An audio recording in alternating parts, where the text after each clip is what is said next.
তেল আবিবের দাবি, ইসরায়েলের হামলার লক্ষ্যবস্তু শুধুই হিজবুল্লাহর ঘাঁটি। তবে হামলায় সশস্ত্র গোষ্ঠীটির শীর্ষ নেতাসহ বহু সাধারণ নাগরিকের মৃত্যু হয়েছে। জীবন রক্ষায় ঘর ছেড়ে পালাচ্ছেন হাজার হাজার মানুষ। বাড়ছে আহাজারি। والله بيعلم اذا حنرجع على بيوتنا، يعني الله بيعلم. وبقول انا الله يحمي هالشعب اللي تشردت من بيوتها واللي تشردت من بعلبك ومن جنوب ومن كل البلاد وكل المناطق اللي صار فيها حرب. الله يحميهم والله يكون معهم. হিজবুল্লাহ প্রধান হাসান নাসরাল্লাহকে হত্যার পরও থেমে নেই নেতানিয়াহু বাহিনীর আগ্রাসন।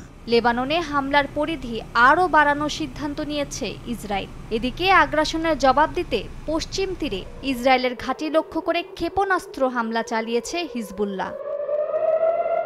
নাসরুল্লাহ হত্যার প্রতিশোধ নিতে তেল আবিবের বিমানবন্দরে ক্ষেপণাস্ত্র নিক্ষেপ করে হাউতি বিদ্রোহীরা।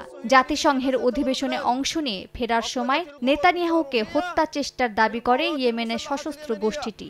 তবে ক্ষেপণাস্ত্রকে ভূপাতিত করার দাবি করেছে ইসরায়েলের সেনাবাহিনী। নাসরুল্লাহর ত্যাগ বৃথা যাবে না বলে সতর্ক করেছে হাউতি বিদ্রোহীরা।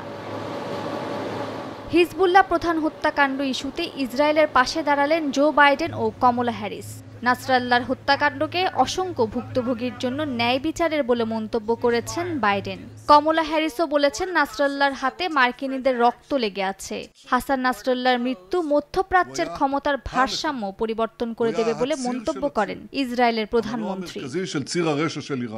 এদিকে হাসান নাসরুল্লাহর হত্যার প্রতিশোধ নেয়ার অঙ্গীকার করেছেন ইরানের সর্বোচ্চ নেতা আয়াতুল্লাহ আলী খামেনি। হিজবুল্লাহর প্রধানকে হত্যার নির্দেশ নিউ ইয়র্ক থেকে এসেছে বলে মন্তব্য করেছেন ইরানের প্রেসিডেন্ট মাসুদ পেজেশকিয়ান। মালিহা সুরাওয়ার্দী, সময় সংবাদ।